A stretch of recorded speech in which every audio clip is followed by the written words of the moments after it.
Nahuli cam o kuha sa video ang pananaksak at pananaga sa isang empleyado na dati niyang katrabaho sa isang shawarma store sa QC. Sinasabing dati na palang may alitan itong dalawa na naging dahilan ng pagkakatanggal sa trabaho ng suspect. Jim Tejano sa balita. Sa pool sa video ang lalaking nakasombrero. Nasapilitang kinakaladkad papasok sa kusina ang isang babae habang nagpupumiglas. Napasalampak sa sahig ang babae hanggang umabot ang dalawa sa bandang sulok ng kusina.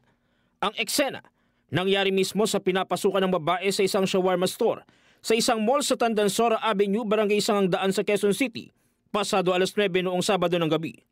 Kapansin-pansin at tila matindi ang pagtatalo ng dalawa. Maya-maya, isang bag ang hawak-hawak ng lalaki at saka isinuksok nito sa kanyang harapan. Pero ang nakakagulat, isang patalim ang hawak ng lalaki sa kanang kamay nito at walang ano-ano biglang inundayan ng paulit-ulit na saksak ang biktima.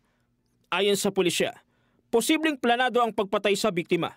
Alam niya na kung ano yung work schedule, kung ano ang opening time at closing time dyan sa mall, at the same time dito sa store. Kaya sinadya nitong na suspect na puntan ang biktima sa ganong oras dahil alam niya na closing time itong biktima at wala nang ibang tao dun sa store.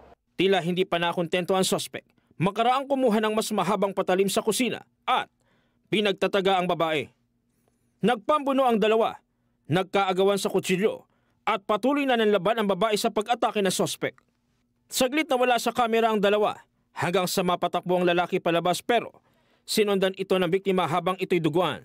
Pagbalik ng suspect, siya namang inundayan ng saksak ng biktima hanggang sa mapaatras at mapahiga ang dalawa. Hindi na nakuhanan ng mga sumunod na pangyayari. Ayon sa otoridad, walang nawala sa gamit ng biktima maging sa tindahan.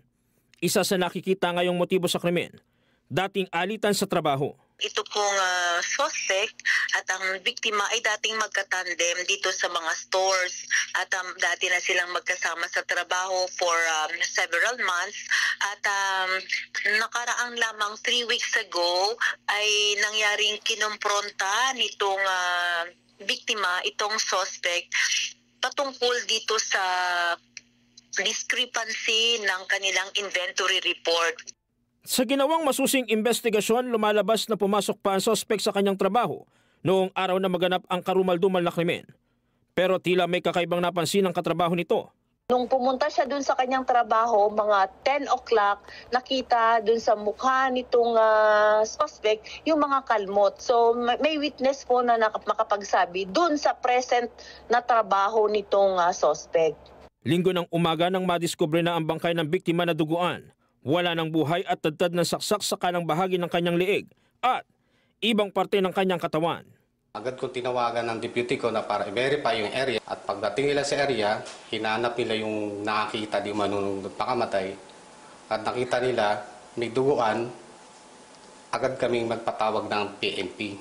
Pinakordonan ko yung area at pinuhold ko po yung nakakita. Kinilala ang biktima na si Laika Bernardo, 25 taong gulang na taga Quezon Province.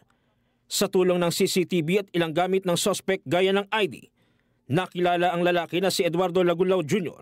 na dating katrabaho ng biktima na sa ngayon ay patuloy na tinutugis ng otoridad. Sa mga nakakilala sa suspect na kung maaari ay makipag-ugnayan lamang dito sa ating mga kapulisan at kung mayroon man po silang may nalalaman dito tungkol sa insidente na ito ay maaaring pumunta lamang sa pinakamalapit na hustisya na himpilan ng pulisya sa kanilang lugar. Nakatakdang iburo ng labi ng biktima sa kanyang probinsya sa Quezon. Patuloy rin ang investigasyon ng otoridad sa nangyaring pagpatay. Jim Tejano, para sa mata ng Agila, matatag, matapang, matapat.